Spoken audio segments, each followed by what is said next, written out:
यह कहानी है कश्मीर के एक गांव की, जहां सभी किसान थे।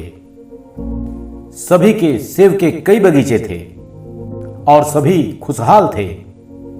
उनमें एक किसान ऐसा भी था जिसके पास अपने पूर्वजों की कृपा से सबसे ज्यादा बगीचे थे, पर उसकी आदत हमेशा रोने की थी।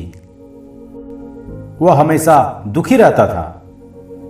कभी ज्यादा बारिश हो जाती, कभी सूखा पड़ जाता, कभी बाढ़ आ जाती और कभी उसके फसल में कीड़े लग जाते, तो कभी फल सड़ जाते थे।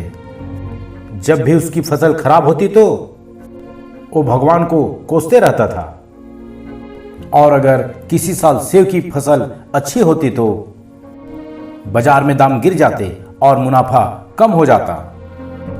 लेकिन एक साल सब कुछ ठीक हुआ।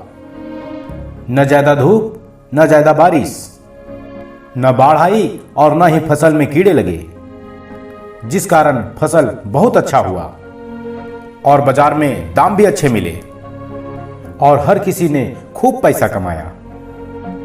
लेकिन इस बार भी वह व्यक्ति पहले की तरह दुखी और परेशान था। उसे दुखी देखकर उसके पड़ोसी ने उससे कहा, अरे भाई, अब तो खुश हो जाओ।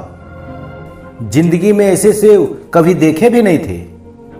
सभी सेब लगाने वाले खुश हैं और उनके पास पैसे की कोई कमी नहीं है। लेकिन तुम क्यों दुखी हो और ऊपर वाले को क्यों कोस रहे हो? वो व्यक्ति बोला, ये लोग नासमझ हैं जो खुश हो रहे हैं। उन बेवकूफों ने शायद इस बात पर गौर नहीं किया कि इस साल कोई भी सेब सड़े नहीं हैं, इसलिए जानवरों को अच्छे खासे सेब खिलाने पड़ रहे हैं।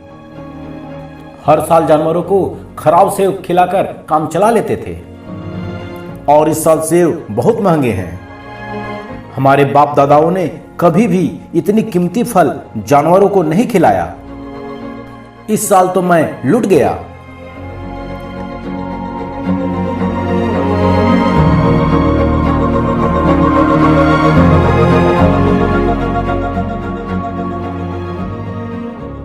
ये कहानी हमें यह सिखाती है कि जिस व्यक्ति को रोने की आदत होती है, वो रोने का कोई ना कोई बहाना ढूंढ ही लेता है। जो व्यक्ति उल्टी सोच का होता है, उसे अपने खुशी में भी सिर्फ दुख ही दिखाई देता है और उसके पास रोने की कई वजह होती है। ऐसे लोग हमारे अगल बगल में भी बहुत होते हैं। हमें हमेशा इनसे दूरी बनाकर रहना चाहिए। ये लोग हमारे लिए, अपने परिवार के लिए और देश के लिए बहुत घातक हैं। शिकायती लोग दिल के भी छोटे होते हैं। वो अपना फायदा दूसरों के साथ बांट भी नहीं पाते। ऐसे लोग सिर्फ अपने फायदा के बारे में ही सोचते हैं और वो नहीं चाहते कि उनकी वजह से किसी और को किसी भी तरह का कोई फायदा हो। इसलिए अपनी सोच को सीधा करिए। उल्टी सोच इंसान को सिर्फ दुख और जलन देती है। पॉजिटिव सोच हर व्यक्ति को खुश रखती है। इसलिए हमेशा पॉजिटिव सोचें और खुश रहें।